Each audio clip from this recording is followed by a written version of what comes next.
A new holiday was born. A Festivus for the rest of us. What would you say you do here? I mean, listen, we talking about practice. Not a game. We talking about practice.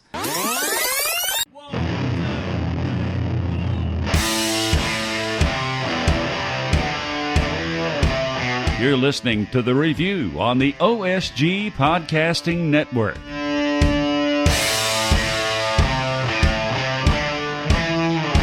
Hello, welcome everybody to another episode of The Review. It's the Online Sports Guys College Football Podcast where we talk about what's going on in the great big wide wonderful world of college football.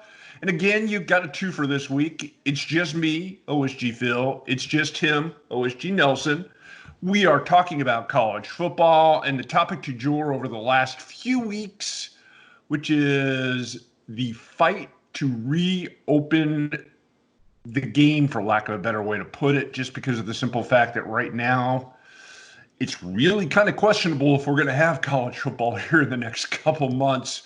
And on that front, John, probably the topic that we should start with is the biggest of the big topics, and that's the Power Conference. The SEC will take a vote next week to decide whether they're going to try and open their athletic facilities this coming June, which from the day we record this is just a little over a month from now. Good idea, bad idea, or preliminary idea, which everything seems to be at this point. Yeah, I look at it this way. I look at anything that involves a deadline, especially if you place a figure in the calendar on the board, as something, especially if you give it enough space to breathe. If you sit there and say, yeah, we're going to open something up in a couple of weeks, or we're going to open up in a week, I think that that's reason for alarm. But I think that where the Southeastern Conference is, and especially as states open up, I think that these institutions, they're looking to their state governments and seeing where state governments are when it comes to opening up their schools, their businesses, that kind of stuff. So you're looking at a state-by-state basis in the first place. But in the second, I think that you're also giving yourself enough room that if the landscape changes, you can adjust accordingly. To give you an example, let's go with high school sports here in our HQ. Because, of course, you are the recurring expert in that field. Occasionally. But right now, there are no sports going on. A lot of folks who watch us and listen to us know that their high schools did not have proper graduations. It was virtual. In some states and some places, it was socially distanced. It was in stages. It was all over the place. Right now, to give you an example, the Georgia High School Association has set July 27th as their open date for schools when it comes to activities and getting ready for football and cross country as a part of their fall schedule. So they've got July 27th on the high school basis, and the GHSA, you're looking at more than 400 institutions that are looking at that. So if you look at July 27th, as you and I are talking, that is a little more than 2 months out. Right now, the Southeastern Conference, because it's a lot less institutions and a lot more power, then they're looking at a little over a month. So I understand that notion. Actually, they're only looking at a couple weeks. Yeah, so you're looking at, say, that number, but you're giving yourself enough wiggle room. So I understand the notion of putting a date on the board, but once again, it's not a date close enough to sit there and say, oh crap, we have to completely and totally change everything. It's better to put something that you can push back instead of something that you're going to have to pull back, if that makes any sense.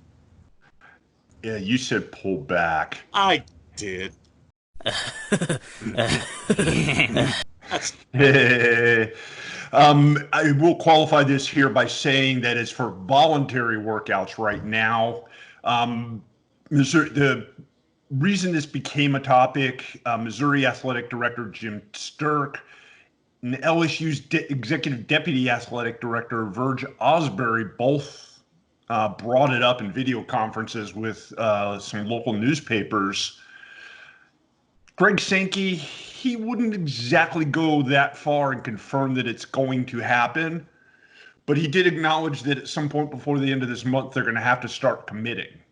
And that's really, I guess, what the big point is here. is getting on record with something, or at least having a target put down and say, yeah, this is what we'd like to do. Yeah. The SEC the SEC athletic directors and team presidents the athletic directors don't. The team presidents have a weekly conference call on Fridays.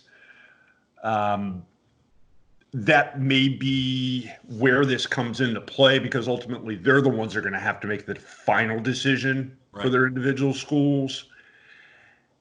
And I find it hard to believe that they would say on May 22nd, hey, we're opening June 1st if you guys want to come, but I could be wrong. Yeah. Either way, and we've talked about this on the last several episodes,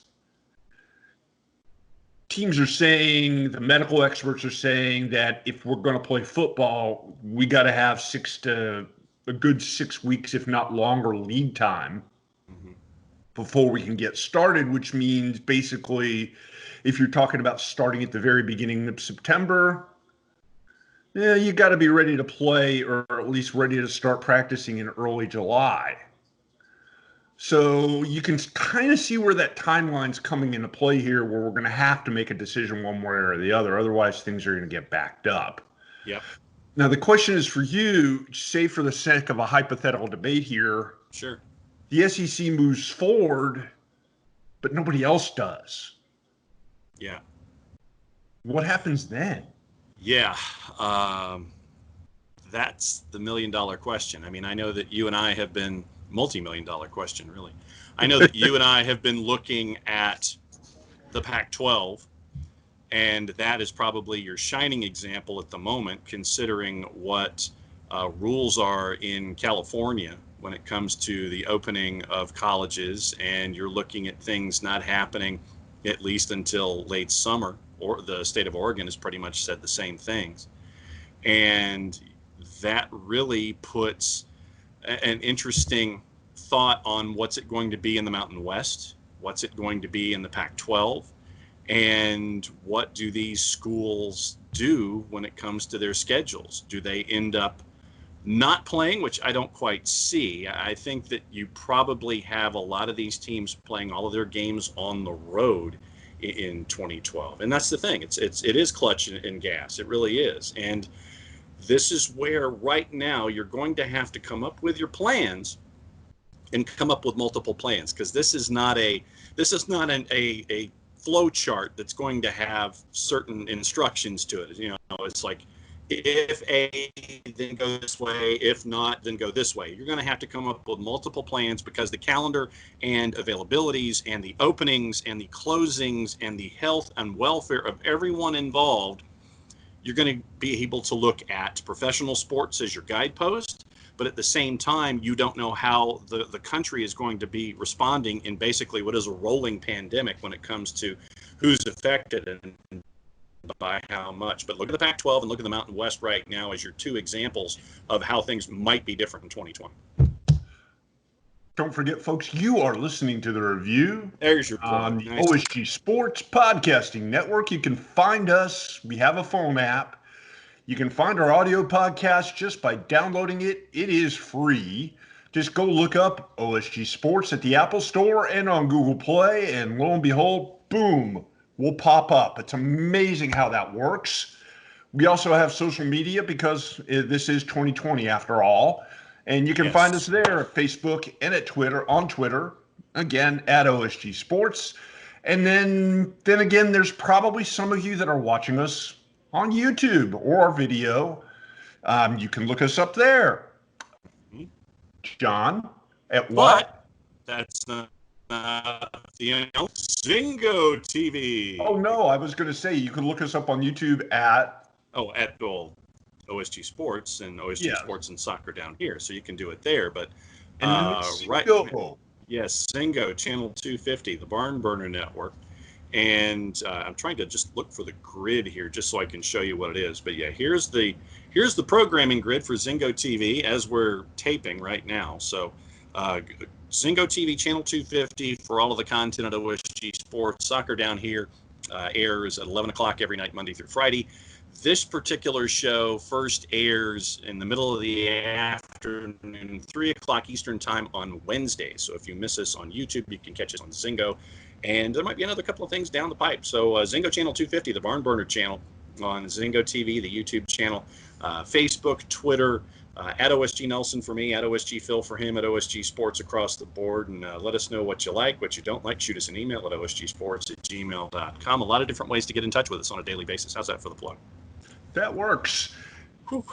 With all the coronavirus, COVID-19 talk here, we've got programs looking to cut costs.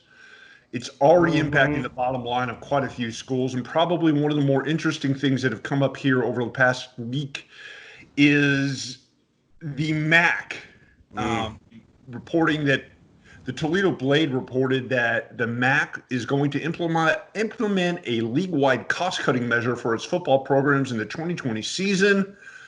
Among the things that they will start doing is end home teams staying in a hotel the night before football games. Travel will be day of, and reducing road travel rosters from 76 to 70. John, is this the beginning here, or we got a whole lot more they're going to kind of step in line?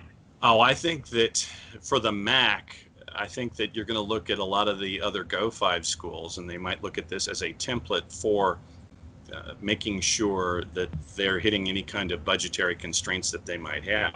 I think it's an interesting idea. I think what it does is it benefits the home teams in the MAC without question, because if you're traveling day of, I would hope that this means that you're going to have later kickoffs in the MAC, and that not everything is going to go down at noon Eastern time, or 1 o'clock Eastern, especially if teams are travel challenged. I would hope that they would stagger their kickoffs and make sure that teams at least have proper warm-up time, proper engagement time, making sure that they're adjusted to their surroundings and that kind of stuff. But nothing says tired football player like being on the road, leaving at 3 o'clock in the morning to get to a road game and then having to get off the bus, get dressed, and play. And we're frozen. And especially for, and I especially lost for part of that. All I did was nod my head. I was agreeing with you. Okay. Pick it back up after I finish what I said. Sure. And I know that with your playing past in basketball, there's nothing worse than being an athlete of a taller altitude than the rest of folks, and you're being on a bus, and then you're having to stretch your legs and go out and play in an arena. So you've got guys who are not your average sized human being stuck on a bus, having to get off the bus and get acclimated to what's going on. So interesting idea by the MAC. I really am looking to see what the home field advantage is going to look like this season when all the stats are crunched and everything like that. In the past week, we've also seen schools in the MAC sit there and blow up sports. Bowling Green blew up baseball, and Akron decided to blow up multiple sports, even though some reports had some of the non-revenue sports actually as profitable on the Akron campus. So Akron has invested over $80 million in their football program. The football stadium, I think, was a $70 million facility, and then another 11 or so. But yeah, over $80 million invested in a program that ran the table last year, and they ran the table in not a good way. They went 0-12 last year, did not win a game. So investing $80 million in a football program and blowing up non-revenue sports, congratulations, Akron, you get our Twit of the Week. Bowling Green along that same line blew up their baseball program, and it was a surprise to the baseball players at Bowling Green, and there's another program that we need to get into in just a little bit. I don't think this is the end. Oh, no. And I think that when you look at the MAC, I think that you're going to be keeping an eye on the group of 5 schools as to how they're going to try and juggle the financial shortfalls that they're going to have and the budget cuts and all that kind of stuff. So really, it's going to be a challenge for the group of 5. And there's going to be a lot of soul searching, I would think, is to figure out, okay, are we really going to have a future as an FBS institution, or do we do what Idaho did and sit there and just bite the bullet and go, look, we're just going to go FCS and play, Division I AA football and be in the Big Sky Conference, and then get our revenue in basketball and try to be good there and get into the NCAA tournament, that kind of stuff. So I think like a future show. Yeah, and so I think that you're going to have a lot of Go Fives sit there and look at what's going on. But we're seeing right now in the MAC where the cuts are going, and frankly, you're pissing off a lot of folks. Yeah, I should also add that the MAC has also decided to eliminate their conference tournaments for men's and women's soccer, baseball, softball, tennis, lacrosse, women's lacrosse, and women's field hockey. Big steps. Speaking of big steps, another school that made a drastic cut to their athletic program made it in football. And that's the Florida Institute of Technology. They announced this week that they are eliminating their football program. Not going on hiatus, not budget cutting, eliminating it. Yeah. Probably the first team that I know of that has been eliminated. Florida Tech plays in the Gulf South Conference and had 120 students on scholarship. Wow, that's a lot of players. It fields 120 players. 36, I think, are students that are on scholarship. Not all 120 of them are on scholarship. Yeah, 36, I think, is the D2 number. They are also planning on eliminating staff positions and furloughing others, and hoping that they can recall people from furlough in mid-August, right about the time where the season starts back up. That's a big step. We talk in the first year, because I know we just talked about in a previous mention about the group of 5 schools in Division I. We're talking about smaller program that just said, we can't even deal with it.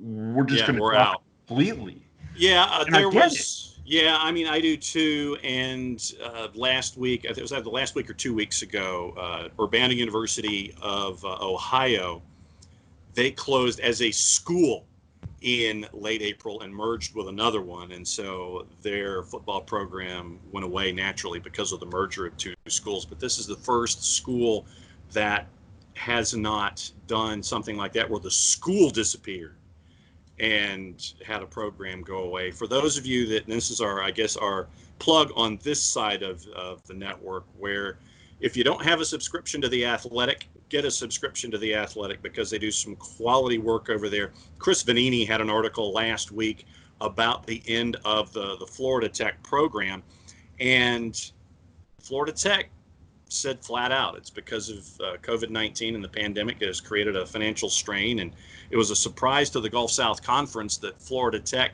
was eliminating football. And this is not the first time that a financial strain has affected Florida Tech. A year ago, the school cut women's golf, men's and women's tennis, and get this, the women's golf team actually won the D2 national championship after the announcement. So that's the kind of environment that you had at Florida Tech. The school also closed 2 art museums and a cafeteria, and it's selling property to find the money that they need to make ends meet right now. As an institution, the total enrollment has dropped at least 30% over the last couple of years. So Florida Tech, if you don't have people coming to Melbourne, Florida, to come to the Florida Institute of Technology in general, it's going to create revenue problems. And so one thing leads to another, leads to another, leads to another, and having a $3.1 million bill on football, and that's what was spent on football in 2018, 2019. That's about a quarter of all the athletics expenses. But once again, the amount of money for a 2-time Division II playoff appearance, the amount of money that it took to start the program, asking the university president, he said that we started in a hole and never got out of the hole. So the school might have been operating on a zero-based budget for football, but they could never get out of the initial deficits. It's disappointing that Florida Tech couldn't continue in the Gulf South, which is one of the premier conferences in Division II.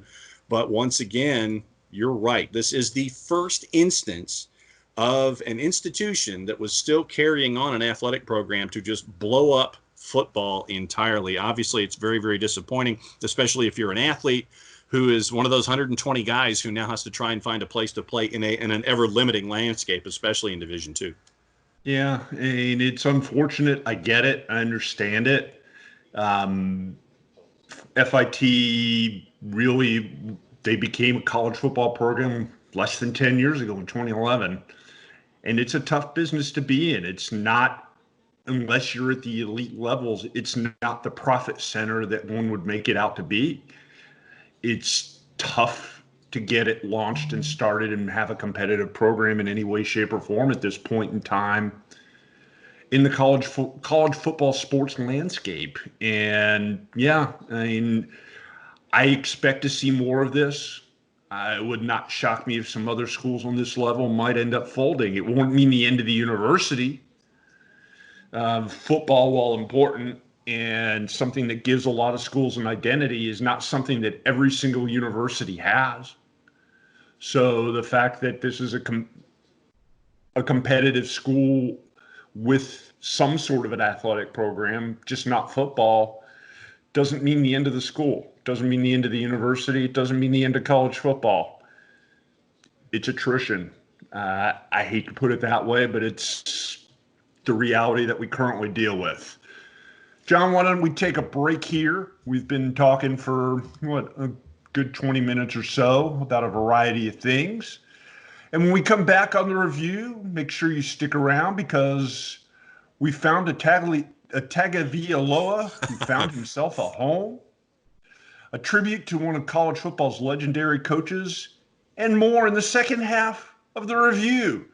You are listening to the review on the OSG Sports Podcasting Network.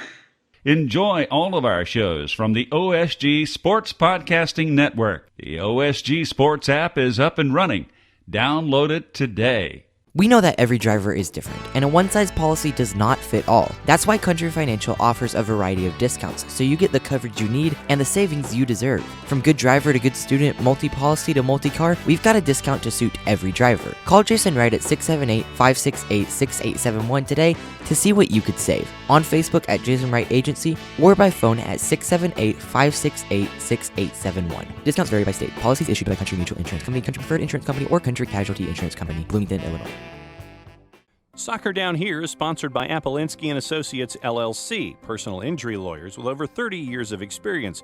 Call Steve Apolinski at 518-350-4231 or email him at steve@aa-legal.com if you need help with a wrongful death or serious injury matter. Steve Apolinski is rated one of the top 100 trial attorneys in Georgia, recognized as Legal Elite by Georgia Trend magazine for being one of the most effective lawyers in Georgia. Lighten up, Francis.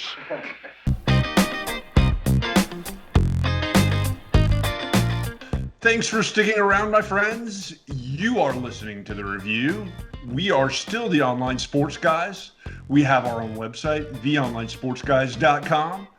We are found on pretty much every form of social media you can think of at OSG Sports. We are on the Apple Store. We are at Google Play. Find us at OSG Sports. And of course, Zingo.tv, Zingo TV, the app, the TV app. Yes. We are on channel 250 there, talking college football every Wednesday afternoon on the Barn Burner, courtesy of our friends at the Barn Burner Network. Yep. And for those of you listening in Canada, greetings. Salute. We appreciate you. You know it. John, we got a couple of things to talk about here in the second block. We'll start things off with a Tagaliavoa who has found a home, and it's not where we thought he would be going. I mean, to his little brother Talia, who announced last week he was moving himself into the transfer portal, has found a home. Sure. That's right. The younger brother of Tua Tagaliavoa is going to Maryland. Sure. He's not going closer to his little brother. Nope. He's not going where his family is. He's going to play for former Alabama offensive coordinator Mike Locksley and the Terrapins. Ding. Good opportunity for him. I mean, sure. Hey, there's a chance to compete for a starting quarterback job. I get it. Your thoughts, and does this help? Does this help Maryland, or does this just kind of like I just still go back to the notion of Mike Locksley as a head coach. And again, another conversation yeah, go on that for a long time. Yeah, and I mean, Mike might be able to help Tagliavoa's brother Talia. Tagovailoa. Yeah, Tua Tagliavoa. Tagliavoa. Tagovailoa. Yeah. Talia Tagaliavoa. Yeah, I just, he's going to get to learn from Mike for a year and then be out there to play. And yeah, this year it's a lost year for Talia. And I hope that whatever he learns from Mike, from Coach Locksley, can help him down the line. I think he'll be a redshirt sophomore, I think, when he's eligible next year. So I'm just, fine. You went to Maryland, great. You're not going to get a lot of wins. You might have to run for your life, but at least you won't have to run for your life this year. So at least you'll be able to you'll get your conditioning in for an entire football season or for the 2020 football year before 2021 starts. So great. Maryland, more power to you. Congratulations. You ain't winning a lot of games. Hope it works for you, big guy. Yeah, and the cupboard's kind of bare up there in College Park. And the Terrapins lost quarterbacks Max Bordenschlager and Tyrell Pigrom, who both entered. Yes, I said Bordenschlager. Both of whom entered the transfer portal over the first 2 months of the year, and leaving the Terrapins with sophomore QB Lance Legendre, or I'm not even sure how to pronounce that. Sounds good. And another transferee in, Josh Jackson, formerly of Virginia Tech. And Jackson actually does have some experience. He played 10 games last season for Maryland. Not that he lit the thing up, but he does have some quarterbacking experience. Mm-hmm. Nowhere to go but up for Maryland. Nowhere to go but up for Talia. An opportunity, I guess you could call it. Yeah. I get that. It works. Whatever makes you happy. Good luck to you. We're all counting on you. And every other cliche that we can think of. Speaking of guys moving around in the college ranks. I thought you were going to say speaking of cliches, but this may still be appropriate. Yes, it would. UCLA has a new athletic director. The Bruins announced this week they hired Martin Jarmond of Boston College to be their new AD, according to ESPN. Jarmond, who's been the athletic director since 2017 at BC, will replace Dan Guerrero, who announced he's retiring this coming July, which end of the fiscal year. I get it. Yeah, to date is a little over a month from now. Yeah. Guerrero has been at UCLA pretty much since the dawn of time. Yes.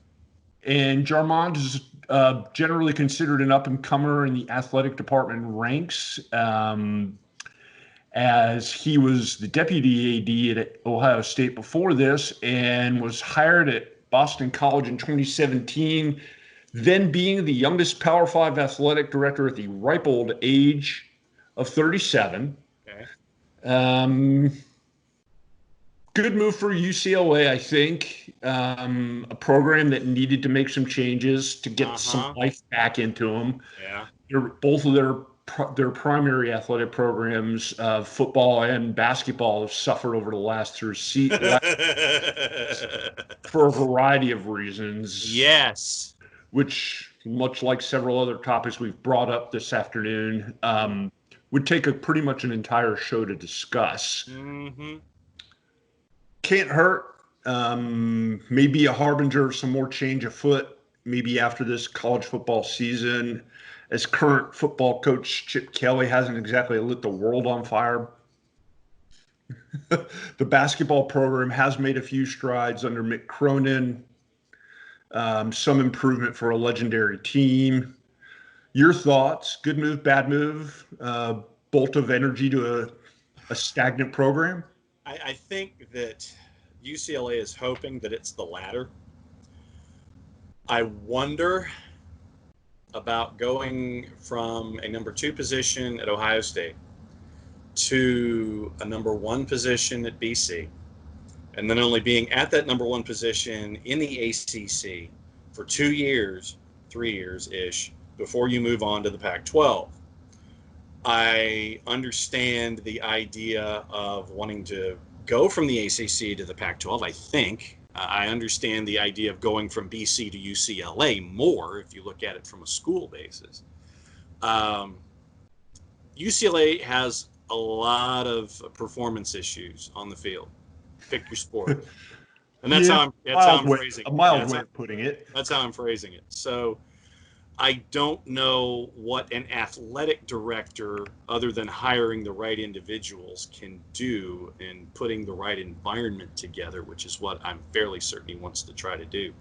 But right now, it depends on, now that you're the new athletics director, how much patience do you have with the individuals who are leading your programs? And I think that's the larger problem right now. Are Cronin and Chip Kelly in auditions for this season? I suspect Kelly, yes. Cronin probably less so, as last season was his first season as the head basketball coach in Westwood. Yeah, but if you look at it in that manner, is Chip Kelly too expensive to fire right now? And I think that that's the issue that's going to have to be looked at. And can you make a clean break at some point? If it's not this year, do you give him 2 years and figure out when that buyout, if you're still frustrated with him, when does it become manageable enough so you can bring in your guy? Or does Chip Kelly get the 1-year audition and then he's out the door if your donors can sit there and have enough faith in the new guy who's under the age of 40 trying to turn things around? Is this his legacy job? Is this where he wants to finish out his career? Is he saying all of the right things to become the new UCLA director of athletics? UCLA has a lot of questions. And for someone who only had 2 years in the ACC as a number 1, this is a massive challenge for someone who is going to be put in this particular situation. Obviously, you're up for it, you wouldn't interview, and UCLA has a lot of faith in what they see. But for me, are you going to be given enough of the resources to make the change that you want to make, or are you stuck with what's there in front of you right now? There are a lot of questions in Westwood, and that's just barely scratching the surface. Yeah, and considering the current environment, finances are everything. His job and most athletic director jobs in the modern era here and within the last 10 years have become just that, fundraising jobs, keeping the donors happy, keeping the cash flow coming in. And I suspect that's going to be Jarmon's first order of business once he lands in California here in a little over a month. Mm-hmm. Moving on, a sad story out of Arizona. Former Stanford Cardinal defensive back Zach Hoffpauir passed away at the age of 26 this week. Hoffpauir was on his way to be a coach, actually. He had been recently hired as a defensive backs coach at Northern Colorado. The head coach at Northern Colorado is former NFL star Ed McCaffrey, the father of former Stanford Cardinal star Christian McCaffrey. Don't know exactly what happened, but just a horrible story here. As somebody who's taken away from the world at way too young of an age. Yeah, and that's disappointing. When you see stories like this, you know that Hoffpauir had a career in 2 sports. He was a stud at Stanford, and then had some time trying to make it in professional baseball. Then he went back and finished playing football. Then he wanted to become a coach. And when you see something like this, where you have an opportunity that's put there in front of you at Northern Colorado, and we're still trying to get the details on his passing and everything, but obviously when someone leaves at the age of 26, it's incredibly sad, and really, more than anything, we just send our love to everybody who's attached to Hoffpauir and Stanford, Northern Colorado, because this sucks. Can we have 2018 back? I mean, 2020, I'm kind of over 2020, and we can just go past 2019. Let's just go back to 2018. We get 2018 back and then rework it. Yeah, because we got another one to talk about, and that is the passing of an old school college football legend is the only thing I can really think of to describe this guy, and that's Pepper Rogers. Probably known best, at least in these parts, as a former Georgia Tech Yellow Jacket who coached all over college football and in the USFL and in the CFL and pretty much anywhere else you could think of. He passed away this week at the age of 88. He had retired from his final job as a vice president of football operations for the Washington Redskins in 2004. For those of a certain age, Pepper was one of the more unique characters in the history of the game, probably a precursor to one Stephen Orr Spurrier, who returned to Georgia Tech as a head coach in 1974, showed up his first day on campus driving a Harley and sporting a perm. And this is the same guy who once wore a tuxedo to coach a game in the USFL. Mm-hmm. This is a guy who is the original larger-than-life character as a coach. John, you're a historian when it comes to all things football. Yeah. Your thoughts about the passing of really a guy that if you haven't looked up before, folks, you should do a search for him. Pepper Rogers, Pepper. Mm-hmm. One of the original characters. Can we have 2018 back? I mean, yes. Think about it with Pepper Rogers. Pepper Rogers at Georgia Tech found a way to frustrate Notre Dame. And when you're at Georgia Tech and you find a way to frustrate the hell out of Notre Dame on the football field, there's something there.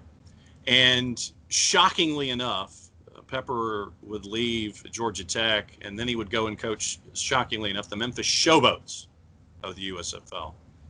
So when Pepper was great for a soundbite, great for a story, great to sit there and go and be a part of New Frontiers, add some spice to college football when it sorely needed it, especially in the southeastern United States in atypical institutions.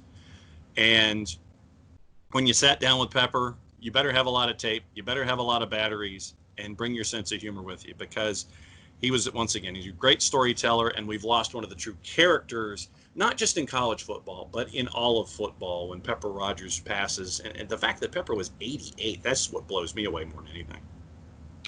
Yeah. I mean, the guy leaves a legacy that probably won't be forgotten for a long time. In the 1950s, he played at Georgia Tech, a string of successful seasons as a player, threw 3 touchdown passes, and was the MVP of the 1952 Sugar Bowl for the Yellow Jackets, and then got the honor to come back and coach his alma mater in the 70s, and had some decent success at a school where football was important, but they didn't always necessarily have the athletic facilities, and it's a problem even still to this day. Mm-hmm. To compete with some of the big boys. He had 6 seasons coaching at his alma mater in Atlanta, 34-31-2 at Tech. Only won 73 games as a college coach, but he bounced around everywhere. Mm-hmm. He made it in the Canadian Football League when they tried to expand into the U.S. And it's hard to describe this kind of a character and what kind of an impression he made in an era where nobody had that kind of a personality in football, and college football in particular. Everything was buttoned up and just, this is what we're going to do. Go down the YouTube rabbit hole and look up Pepper Rogers, people. It'll be worth your day.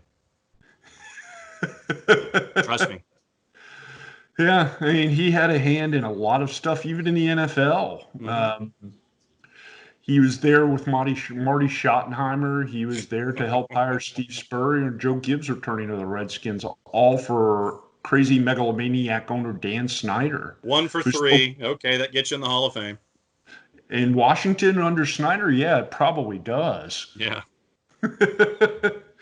And it's not a team that's been rife with success over the last, 2 decades? Yeah, since Gibbs left the first time, yeah. It's been pretty painful. Any other stuff that you want to hit on here before we wrap things up on this episode? We're getting ever so close to that point, like we talked about, where we're going to have to start looking ahead. Yeah. No, still pissed off at the MAC. Still angry at Florida Tech. Still waiting for. Can't hate Florida Tech for doing what they did, dude. If you're going to do it, then what you need to do is, instead of springing it on people, sit there and give them a little notice instead of sitting there and just saying, hey, boom, here's what we're going to do. Then the AD surprises everybody. Yeah, but was it a surprise to them, or was it a surprise to us? Sadly not a surprise to us, but it needs not to be a surprise to the people you're impacting, because this close to football season, now you have 120 kids trying to find a place to play football. You have coaches and families' lives who are impacted in a decision that should not have been given out as a snap decision by a university president and then have it all roll downhill. If you're going to do it, do something a couple of months back, not was it right a snap now. Decision? Then don't make it a snap decision and announce it in May. Announce it back in February or something. Don't do it right now. Do we not know? Do we know if they've been discussing it for the last 6 months? I'm talking specifically about the announcement itself. The announcement was made where the university president tells the AD. The AD then basically has very little notice during the week. Hey, we're cutting football. AD finally tells people and springs it on coaches maybe a day later. So maybe the athletic director and the head football coach had zero notice. Players had zero notice. That's what gets to me. But we don't know that, do we? I'm pissed off in general, and that's how I'm going to be until further notice. Go read the Vanini article at The Athletic. Should have been announced. If you're gonna cut the program, do it during the recruiting window back in January and February. Don't do it in May. That's all I'm saying. Couple quick nuggets here before we wrap things up. Interesting note from nearby here in the ATL, right near our home base here at OSG Sports. Georgia State's starting quarterback for the last 2 seasons, Dan Ellington, will be joining the Georgia State coaching staff. Good call. A nice move there for Sean Elliott's team, an up-and-coming squad who had a really successful season this past year. Mm-hmm. LSU kicker Connor Culp announced he is moving to Nebraska. Of course. Why not? Yeah. Even kickers can portal. Yeah. Everybody's portaling except us. Scotty, beat me up. 3-year offensive line starter Stuart Reese, formerly of Mississippi State, has popped up in Florida. Yeah. Likely competing for a starting job for the Gators on their offensive line. And my alma mater, Georgia Southern, announced that they have picked up former Duke defensive back Javon Jackson. Yeah. John Swafford had a conference call. Finish things off with one last move, and that's Colorado's former Colorado quarterback Blake Stenstrom goes from the mountainous confines of Boulder, Colorado to Princeton, New Jersey. Yeah. All kinds of moves, all kinds of places, all kinds of faces changing places. The portal season, transfer season, whatever you want to call it, doesn't seem to stop and just kind of gets deeper and deeper, even though the NCAA has said we're not going to allow immediate transfers. Hasn't stopped anybody from portaling. Nope. And it won't. In fact, business is picking back up. Mm-hmm. And why have one thing if you're going to have the other? But I guess, again, that's a whole separate conversation. That's another show. Yes. So with all that being said, we will wrap things up on the review. For OSG Nelson, I am OSG Phil. And for the in absentia, Jay Wilkerson 16, that's Brother Wilkie, John Wilkerson to you, me, and everybody else. Who's turning his driveway into a parquet floor. Pictures. Yes. Home project for Brother Wilkie. While at home, working from home, might as well get some busy work done. Mm-hmm. We are the Online Sports Guys. Don't forget you can find us at theonlinesportsguys.com. OSG Sports on Facebook and Twitter and YouTube. Yes, John loves flashing the phone app. OSG Sports on the Google Play Store. OSG Sports at the Apple Store. And OSG Sports on Zingo TV, the Zingo TV app available at an app store near you, courtesy of our friends at barnburner.ca. John, that's all the college football talk we've got for this week. Until we join you all again next week, everybody enjoy yourselves, relax, have fun, enjoy your whatever it is that you're doing, and we'll talk to you again in roughly 7 days. Have a great one, everybody. Bye-bye. The Online Sports Guys would love to hear from you. Go to our Twitter page at OSG Sports for a comment, rant, or just whatever's on your mind about college football.